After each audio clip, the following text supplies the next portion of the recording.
টুনটুন কাম চুনা বাচ্চা আমার। ডিয়ার ভিউয়ার্স, আমার শ্রদ্ধা ভাইয়া ও আপু সবাইকে বাচিস পেট ব্লগে স্বাগতম জানাচ্ছি। ঈদের শুভেচ্ছা জানিয়ে আজকে নতুন আরেকটা ভিডিও শেয়ার করতে যাচ্ছি। আশা করছি আপনাদের ভালো লাগবে। আশা করছি আপনারা সকলে ভালো আছেন। এখানে দেখুন পাখি আমরা শখ করে পালন করি এবং পাখি আমাদের পোষ মানে অনেক সময় পাখি নিয়ে আমরা খেলতে পছন্দ করি বলেই কিন্তু আমরা শখ করে পাখি পালন করি। আর এই পাখিদের প্রতি যত্ন নেওয়া কিন্তু আমাদের তখন অনেক জরুরি হয়ে যায়, কেননা তারা খাঁচায় বন্দি থাকে। তাদের খাবার, তাদের প্রয়োজনীয় যত্ন নেওয়া আমাদের খুবই জরুরি দরকার। আর এই পাখিগুলো যদি ডিম বাচ্চা দেয় সেগুলো আনন্দ আমাদের খুবই ভালো লাগে। তো এই পাখিগুলো কিভাবে পালন করতে হবে, কিভাবে যত্ন নিতে হবে, এবং অনেক ভাইয়া আপু আমাকে কোশ্চেন করেছিলেন পাখি কিভাবে জোড়া দিতে হয়। আবার একজন ভাইয়া বলেছিলেন আমি যে গত ভিডিও দেখিয়েছিলাম বারান্দায় আমি পাখি ছাতা দিয়ে ঢেকেছি। তো ছাতা দিয়ে কেন ঢেকেছি, পলিথিন দিয়েও ঢাকতে পারতাম। আর বেশ কিছুদিন আগে আমি একটা ভিডিও দিয়েছিলাম খাঁচা সেটিং। তো আমার খাঁচাগুলো একটু ছোট ছিল, হাঁড়িগুলোও ছোট দেখে ছোট একজন ভাই আমাকে বলেছিলেন যে এত ছোট হাঁড়িতে ডিম বাচ্চা দিবে না। তো মাশাআল্লাহ আমার হাঁড়িতে ডিম বাচ্চা দিচ্ছে। তো কি করে সেগুলা সব নিয়ে আজকের ভিডিওতে আপনাদের সাথে কথা বলবো। আশা করছি আপনাদের ভালো লাগবে। আবার একটা ভাইয়া জিজ্ঞাসা করেছেন তার ফিঞ্চ বাচ্চা মারা গিয়েছে, পাখিটা হ্যাচিং করছে ডিমগুলা। তো এই সবগুলা নিয়ে আজকের ভিডিওতে আলোচনা করব। সেই সাথে আলোচনা করব প্রচণ্ড গরম পড়ছে, এই গরম থেকে আমরা কিভাবে আমাদের পাখিদেরকে একটু স্বস্তি দিব। অনেক সময় প্রচণ্ড গরমে কিন্তু পাখিরা হিট স্ট্রোক করে মারা যায়। তো খুব সহজে কি করে আমরা এই প্রচণ্ড গরম থেকে আমাদের পাখিগুলোকে একটু স্বস্তি দিতে পারবো সেটা নিয়েও আজকের ভিডিওতে আপনাদের সাথে আলোচনা করব। ভিডিওটা না টেনে দেখুন, আশা করছি কিছুটা আপনাদের উপকার হতে পারে। আর সেই সাথে এখন ঈদের সময় আমরা বেড়াতে যাব। তো কিভাবে বেড়াতে যাওয়ার আগে কিভাবে পাখিদেরকে খাবার দিয়ে যাব, তো সব কিছু নিয়ে আজকের ভিডিওতে আমি কিছু কথা বলবো, আলোচনা করব। আপনারা দেখে নিন। আমি আমার পাখিদের ভিডিওর মাধ্যমে আপনাদের সাথে শেয়ার করব। আশা করছি ভালো লাগবে ভিডিওটা। তো প্রচণ্ড গরম পড়ছে, পাখিরা হাঁসফাঁস করে, মাঝে মাঝে মুখটা ফাঁকা করে ডানাটা খুলে দিয়ে ডালের উপর বসে থাকে। তখন আপনি বুঝে নেবেন যে পাখিটা খুব গরম লাগছে। তখন কিন্তু আমরা পাখিদেরকে, যদি ছোট খাঁচা থাকে, আপনি যদি পাখিটাকে ধরে বের করে নিতে পারেন, ছোট বাচ্চা থাকে, অল্প ছোট পাখি থাকে, তাহলে কিন্তু ট্যাপের নিচে এইভাবে ধরে পানিটা ধরতে পারেন। ওরা কিন্তু নিজেরাই ওই যে পানি পড়ছে পানিতে ওরা গোসল করে নিবে। আবার অনেক খাঁচা দেখা যায় যে এরকম ছোট বাচ্চা হয়েছে, মা ডিমে তাওয়া দিচ্ছে না, সারাদিন বাবা মা পাখি বাচ্চাদের খাওয়ানো নিয়ে ব্যস্ত থাকে। তখনও কিন্তু তাদেরকে একটা বাটিতে পানি দিতে হবে, তাহলে একটা বাটিতে পানি দিলে তারা নিজেরাই গোসল করে নিবে। আবার অনেক সময় দেখা যায় পাখিদের পানি দিলেও তারা গোসল করে না। তো ওই পানির মধ্যে একটু শাকের পাতা, কলমি শাকের পাতা বা একটু ঘাস দিলে ওই ঘাসটা খেতে ওরা পছন্দ করে। তুলসী পাতা দিতে পারেন, ওরা এই খাবারগুলো খেতে পছন্দ করে। তখন ওই খাবারগুলো খেতে পানির কাছে যায়, তখন পানি দেখলে ওদের ভালো লাগে, ওরা গোসল করে নিবে। আর পাখিদের গরম থেকে বাঁচানোর জন্য আর একটা জিনিস করা যায়, এই যে খাঁচার উপরে ছোট ছোট টাওয়াল দেখছেন, এগুলো পানিতে ভিজিয়ে এরকম খাঁচার উপরে সব দিয়ে রাখলে পাখিদের গরম যে একটা তাপদাহ আছে, বারান্দায় আমরা পাখি পালন করলে কিন্তু গরমের একটা ভাব খাঁচার উপরে লাগে, সেটা থেকেও আমরা এটা সেভ করতে পারি। কাপড়গুলো ভিজিয়ে খাঁচার উপরে ওভাবে দিয়ে রাখুন, তাহলে দেখবেন আপনার পাখিগুলো কিছুটা ঠান্ডা ফিল করবে। ছোট খাঁচা থেকে কিন্তু আগেও বাচ্চা হয়েছিল, এবারও ডিম দিয়ে তা দিচ্ছে। আর এই হাঁড়ি থেকে এবার 5টা বাচ্চা বের হয়েছে, আর পাখিটা আবার ডিমে তা দিচ্ছে। তো ভাই আসলে হয়তো সব কিছুর একটা নিয়ম কানুন আছে। তো আমরা কুঁড়ে ঘরেও বাস করতে পারি, বড় রাজমহলেও বাস করতে পারি। তো হয়তো আমার পাখিগুলো আমার ছোট কুঁড়ে ঘরে হয়তো বাচ্চা ডিম দিচ্ছে। মাশাআল্লাহ, আমার যেমন সামর্থ্য আছে সেরকমই ছোট ছোট খাঁচা দিয়েছি আমার ছোট বারান্দাতে। তা আমার ছোট বারান্দাতে আমি আমার ছোট ছোট খাঁচা রেখেছি। আমার ছোট পাখি সোনাগুলোর জন্য আমি ছোট ছোট কুঁড়ে ঘর দিয়েছি। তো মাশাআল্লাহ, আমার সেই কুঁড়ে ঘরের মধ্যেই তারা ডিম বাচ্চা দিচ্ছে। তো আসলে সব কিছুর একটা নির্দিষ্ট মাপ আছে। তো আমার বাচ্চাগুলো ওরা আমাকে বুঝে, ওরা আমার সাথে, তো এজন্যই হয়তো দেখুন আমি খাঁচার মুখ খুললেই সে বের হয়ে আসে, আমার সাথে খেলার জন্য সে খেলতে চায়। তো আমার ছোট কুঁড়ের ঘরেই তারা ভালো আছে আলহামদুলিল্লাহ। আমার ছোট কুঁড়ের ঘরেই তারা ডিম বাচ্চা দিচ্ছে। তো সেটা আলহামদুলিল্লাহ সবার ক্ষেত্রে হয়তো নাও হতে পারে, কিন্তু আমার ছোট খাঁচাতেই আমার পাখি হচ্ছে। তো সেটা আমি আপনাদের সাথে শেয়ার করছি, আমার ছোট ছোট অভিজ্ঞতাগুলো। আজ 5 বছর পাখি আমার, কিন্তু গত বছর থেকে আস্তে আস্তে অনেক বেশি জোড়া হয়ে অনেক পাখি হচ্ছে গত 2 বছর ধরে। তো এই 5 বছরের অভিজ্ঞতা আমার পাখি পালনগুলো আপনাদের সাথে আমি শেয়ার করব। আর এখানে আমি তুলসী গাছ লাগিয়ে রেখেছি। আমার পাখিগুলো মাশাআল্লাহ তুলসী পাতা খেতে খুব পছন্দ করে। দেখুন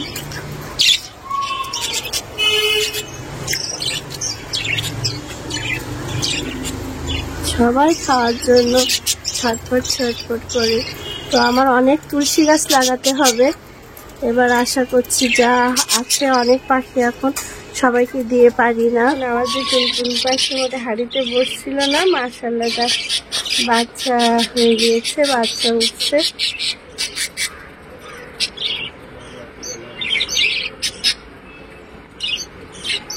এই ছোট্ট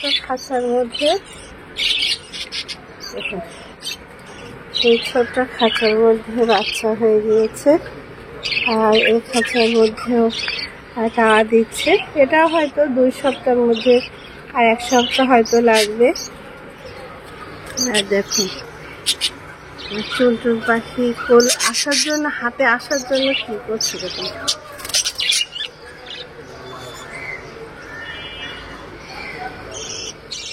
আমার ছোট ভাইয়া ও আপু এখানে দেখুন 2 পাশে 2টো পাখি, তারা কিন্তু 2টো আলাদা আলাদা খাঁচা পাখি।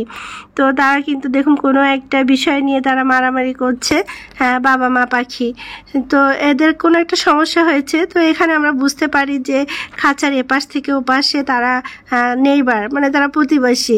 তো কোনো একটা কিছু নিয়ে তাদের মনোমালিন্য হয়েছে, তার কারণে তারা ঝগড়া করছে। তার মানে তারা ভাব আদান প্রদান করতে পারে, তো ঝগড়াও করতে পারে, আবার মাঝে মাঝে তারা প্রচুর গল্প করে। এগুলো দেখতে আমার খুবই ভালো লাগে। তো একটা একজন ভাই আপু আমাকে জিজ্ঞাসা করেছেন যে পাখি কি করে জোড়া দিতে হবে। তো আমি পাখি জোড়া দেওয়া শিখেছিলাম কিভাবে। তো এরকম 2টো খাঁচা থেকে যখন আমার হাড়ির থেকে পাখি বের হয়েছে, তো পাখি বের হওয়ার পরে এরকম থাকতো। তো মা পাখি বাবা পাখিরা আবার ডিম পারতো, আর এই খাঁচার পাখিগুলো নিচে থাকতো, পাখিগুলো নিচে ডালে থাকতো। তো যখন দেখলাম মা বাবা পাখি আবার বাচ্চা ওঠার মতো হয়েছে, তো খাঁচা যখন জায়গা ধরবে না, তখন আমি 2 খাঁচার থেকে পাখি বের করে নিয়ে আলাদা একটা খাঁচা রেখেছিলাম। তো খাঁচা রাখার পর কয়েকদিন দেখলাম সেই পাখিগুলোর মধ্যে জোড়া করে নিয়েছে। তো তাদেরকে আমি আবার আলাদা আলাদা, যখন তাদের মধ্যে আমি মেটিং করা দেখলাম, একে অপরকে খাইয়ে দিচ্ছে দেখলাম, মানে ডিম পাড়ার লক্ষণগুলো দেখলাম, তাদেরকে আমি আবার আলাদা হাঁড়ি দিয়েছিলাম। আর আলাদা হাঁড়ি দেওয়ার পরেই তারা আবার ডিম দিয়েছিল। তো এভাবে আমি জোড়া করা শিখেছিলাম। আর এখানে আপনার থেকে, তার মানে ওটা আমার তখন আমার কখনো নলেজ ছিল না যে জোড়া কিভাবে দিতে হয়। তো ওটা আপনার থেকে, মানে ন্যাচারালি আমি যখন আমার জায়গা নাই বলে একটা খাঁচায় দিয়েছিলাম, তখন আমি দেখেছি তারা জোড়া করে নিয়েছে। তো এখানে দেখুন নিচে এই পাখিগুলো একটু বড় হয়েছে, তারা হাঁড়ি থেকে বের হয়েছে, নিজেরা খেতে শিখেছে। প্রায় 1 সপ্তাহ এদের মানে হাঁড়ি থেকে বের হয়েছে, প্রায় 1 সপ্তাহ কি 5-6 দিন হয়েছে। মোটামুটি তারা এখন খেতে শিখেছে। তো তাদেরকে আমি এখন এই খাঁচাটাই দিচ্ছি। তার মানে সমস্ত হাঁড়ির থেকে যত পাখি বের হচ্ছে সবগুলো আমি মোটামুটি এই খাঁচাটাতে রাখছি। আর কিছুদিনের মধ্যেই দেখবেন এরা ঠিকই ওরা জোড়া বেছে নিবে। আর তখন আলাদা আলাদা ওদের হাঁড়ি দিলেই কিন্তু ওরা ডিম বাচ্চা দেওয়া শুরু করবে। আর পাখিরা জোড়া বেঁধেছে সেটা বোঝার সবচেয়ে উত্তম সময় হলো পাখিরা যখন গোসল করবে বা খাওয়ার পরে দেখবেন যার যার সঙ্গী তারা কাছাকাছি বসে ওর মাথা চুলকে দিবে। আর এখানে দেখুন খাঁচা থেকে পাখিটা বের করার পরে বাবা পাখি আবার মা পাখিটা হাঁড়ির মধ্যে বসে ডিম পাড়তে গিয়েছে। তার মানে তাদের মধ্যে আমি ডিম পাড়ার লক্ষণ দেখেছি। আর বাবা পাখিটা দেখুন খাঁচার হাঁড়ির সামনে বসেছে। আর ডিয়ার ফ্রেন্ডস, আপনারা একটা জিনিস খেয়াল করুন, আমি যখন আমার খাঁচাগুলো দেখাবো খাঁচার মুখে আমি কিভাবে ডাল দিয়েছি, খাঁচার মধ্যে সেটিংটা আপনারা একটু দেখে নেবেন। কেননা আমি আমার অভিজ্ঞতা থেকে বলছি মাশাআল্লাহ আমি সাকসেস। আর আমি আমার দুটো পাখি থেকে এত পাখি কি করে হলো, জোড়া করেছি কিভাবে, এই গল্পটা আমি নেক্সট ভিডিওতে করব। আসলে অনেক ভাইয়া আপুর অনেক সমস্যা, সেগুলা বলার জন্য, আর যাতে গরম পড়ছে অনেক, তো প্রবলেমগুলো আগে সলভ করার জন্য আমি এই ভিডিওটা দিয়েছি। আমার ভাইয়া অনেক আগে জিজ্ঞাসা করেছিলেন যে দুটো পাখি থেকে কি এত পাখি হয়, এক জোড়া পাখি থেকে এত জোড়া পাখি করা সম্ভব? আসলে সম্ভব, আর আমার সম্ভব হয়েছে। তো সেই গল্পটা এগুলো আপনাদের সাথে আমি শেয়ার করব। আর এখানে দেখুন আমি হাঁড়ি ক্লিন করে নিয়েছি। আর একজন ভাই আমাকে জিজ্ঞাসা করেছিলেন আমার হাঁড়ির মাপ কত। তো আমি হাঁড়ির মাপটা বলতে পারবো না, তবে আমি হাঁড়ি বিভিন্ন সাইজ আছে আমার, মানে খাঁচা যেমন বড় সেরকম হাঁড়িও বড়। মানে খাঁচার মুখ দিয়ে যে হাঁড়িটা ঢুকে সেই হাঁড়িটাই আমি খাঁচার মধ্যে রেখেছি। আসলে আমার ফার্স্টে কোনো এত অভিজ্ঞতা ছিল না, তো আমার সেই ছোট্ট অজানা অভিজ্ঞতা থেকে আমি পাখি পেলেছি। আল্লাহ মনে আমার সাহায্য করেছেন। তো এখন আপনারা আমার ভিডিওগুলো দেখলে বুঝতে পারবেন আমি কিভাবে পাখি পালছি। আমি নিয়মিত আমার ভিডিও দেওয়ার ইচ্ছা আছে, আপনাদের সাথে শেয়ার করার ইচ্ছা আছে। তো সবচেয়ে আমার মনে হয় ভালো হয়েছে আমি গাছের ফাঁকে ফাঁকে খাঁচার ফাঁকে ফাঁকে গাছ লাগিয়েছি। আর এই গাছগুলার পাতা পাখিরা খায়, তুলসী পাতাটা ওদের প্রজননের জন্য খুবই ভালো। আমার পাখিরা আলো বাতাস পায়। আর সূর্যের আলো কিন্তু পাখিদের ডিম পাড়ার মানে প্রজননের জন্য সবচেয়ে ভালো। সূর্য থেকে অনেকে আমাকে জিজ্ঞাসা করেন যে ভিটামিন ডি মিনারেল কিভাবে, আসলে আমি এই ওষুধ সম্পর্কে আমার কোনোই নলেজ নেই। আমার পাখিগুলো মাশাআল্লাহ সূর্যের আলো পাচ্ছে, আমি এমনভাবে রেখেছি যেন আমার পাখিগুলো সূর্যের আলো পায়, বাতাস তাদের ঠিক মতো লাগে। একজন ভাই আমাকে বলেছেন যে আমি কেন ছাতা দিয়ে পাখিদের ঢাকছি, পলিথিন কেন দেইনি। তো এখন তো সবসময় বর্ষা হচ্ছে না, হঠাৎ হঠাৎ বর্ষা হচ্ছে, ঝড় হচ্ছে, তো এর জন্য আমি পলিথিন দিয়ে ঢাকিনি। যখন দেখি ওয়েদারটা ভালো, ছাতাটা জাস্ট বন্ধ করে দিলে আমার পাখিরা আলো বাতাস পাচ্ছে। যখন নিয়মিত বর্ষা হবে বর্ষাকালে তখন হয়তো আমাকে ঢাকতে হবে। তারপরেও আমি আমার পাখিদের আলো বাতাস, তাদের সুন্দর পরিবেশ আমার খুবই ভালো লাগে। কেননা আমার সারাদিনের অবসর সময়টুকুই আমি বারান্দায় এদের সাথে কাটাই। তো ওদেরকে পরিষ্কার রাখি যাতে আলো বাতাস পায়, দেখতেও ভালো লাগে। গাছের ফাঁকে ফাঁকে আমার হলুদ পাখিগুলো লাফালাফি করে। আর একজন ভাইয়া এখানে আমি বলছি একটু পাখির সেটিংটা দেখে নিন। এখানে আমি ডাল দিয়েছি, কিভাবে পানি দিয়েছি দেখুন, একটা পানির পট দিয়েছি। আর খাবার দিয়েছি বক্সটা এখন বের করা, বক্সটা ক্লিন করে নিয়েছি, ক্লিন করতে দিয়েছি। আর হাঁড়িটা কিভাবে রেখেছি আমি আপনাদের সাথে কথা বলবো, তার ফাঁকে ফাঁকে আপনারা আমার খাঁচার সেটিংটা একটু দেখবেন, হাঁড়িটাও দেখে নিন। আর আমি পরে হাঁড়ির মাপটা জেনে আপনাদেরকে আমি জানাবো। আর বিভিন্ন হাঁড়ি, আমার বড় হাঁড়ি থেকে শুরু করে সব ধরনের হাঁড়ি আছে, তার মানে খাঁচা যেমন বড় হাঁড়িও আমি সেরকম দিয়েছি। কিন্তু আমার কিন্তু হাঁড়ি ছোট বা খাঁচা ছোট, তার জন্য কিন্তু কোনো সমস্যা হয়নি। একজন ভাই আমাকে বলেছেন এত ছোট, আমি যে খাঁচার সেটিং দেখিয়েছিলাম ওই যে চায়না খাঁচাগুলো, ভাইয়া বলেছেন যে এত ছোট খাঁচায় পাখির ডিম বাচ্চা দিবে না। তো আপনাদেরকে আমি তো দেখালাম যে আমার ছোট ছোট খাঁচায় কিন্তু মাশাআল্লাহ ডিম বাচ্চা দিচ্ছে পাখিরা। আর একজন ভাইয়া একটু বলেছিলেন যে ভাইয়ার ফিঞ্চ পাখি হচ্ছে মারা গিয়েছেন বা ডিমগুলোকে হ্যাচিং করছে, তো ওটা সমস্যা হতে পারে। ভাইয়া আপনি একটু খেয়াল করবেন আপনার খাঁচা চারপাশটা যেন ক্লিন থাকে। এবং জানি না সবাই আমরা পরিষ্কার রাখি, তারপরে কিন্তু অনেক সময় রাতে তেলাপোকা টিকটিকি ওদেরকে ডিস্টার্ব করে। তো আপনি একটু খেয়াল রাখবেন যেন তেলাপোকা টিকটিকি না যায়। যদি দেখেন একটা সাইড অন্ধকার, কেননা অন্ধকার জায়গায় দেখা যায় তেলাপোকাগুলো থাকে, আর রাত হলে ওরা বের হয়ে খাঁচার মধ্যে গিয়ে পাখিগুলোকে মেরে ফেলতে পারে। টিকটিকিও কিন্তু পাখিগুলোকে মেরে খেয়ে নেয়। তো আপনি যে জায়গাটা অন্ধকার সেখানে কিছু ফিনিশ পাউডারও দিয়ে রাখতে পারেন। তো আশা করছি আমার ভাইয়া আপুদের আমি শেয়ার করলাম আমার অভিজ্ঞতার বিভিন্ন বিষয়গুলা। আর আরও আমি আপনাদের বিভিন্ন সমস্যার এবং আমার অভিজ্ঞতা আমি ডেইলি আপডেট আমি দিতে থাকব। আশা করছি আপনাদের উপকার হবে, কেননা আমি সাকসেস হয়েছি। আমি এখন এত পাখি হয়েছে মাশাআল্লাহ, আমার মাসে প্রায় 20 কেজির মতো খাবার লাগে এখন, শুধু দানা খাবার। আর শাক সবজি ডিম এগুলো তো আলাদা আছেই। তো একজন ভাই আমাকে জিজ্ঞাসা করেছেন আমি পাখি বিক্রি করব কিনা। তো এই যে একটা খাঁচা আমি দেখাবো, যে খাঁচাটা আমার অনেকগুলো পাখি আছে, সব খাঁচার থেকে ছোট ছোট পাখি বের করে আমি ওই খাঁচাটাই দিই। তো ওই খাঁচা পাখিগুলো আমি সেল করব, কিন্তু কিভাবে সেল করব সেটা এখনো পর্যন্ত আমি বুঝতে পারছি না। আর সামনে ঈদ, আমাদের রোজা শেষ হয়ে যাচ্ছে, আমরা নানান জায়গায় বেড়াতে যাব অনেক সময়। তবে কিন্তু পাখিদের দিকে একটু খেয়াল রাখতে হবে, তাদের যেন খাবারটা পর্যাপ্ত থাকে। তো এখানে কলমি শাকটা দিয়ে যাওয়া যায়, কলমি শাক খাবার পানি সব রকম খাবার একসাথে দিলে তারা যেটা পছন্দ সেটা খেয়ে নেবে। আর কলমি শাকটা কিন্তু ভালো করে ধুয়ে দিতে হবে। আর শাকের মধ্যে যে পচা পাতাগুলো থাকে সেগুলা একটু বেছে ফেলে দিতে হবে। আর এই গরমের মধ্যে কলমি শাকটা ধুয়ে সাথে সাথে দিবেন, তাহলে পানিতে যে পাতাটা থাকে সেটা তারা একটু গায়ে মেখে নেয়। এটাও কিন্তু গরম থেকে পাখিদেরকে কিছুটা স্বস্তি দেয়। দেখুন তারা কত মজা করে শাক খাচ্ছে। আর কলমি শাকটা খুব বেশি পরিমাণও দেওয়া লাগবে না, একটা মোটামুটি পরিমাণ দিবেন, কেননা বেশি খেয়ে ফেললে হয়তো তাদের সমস্যা হতে পারে। আর শুধু যে শাক দিবেন তা না, আর দানা খাবারটা সবসময় খাঁচার মধ্যে রাখতে হবে।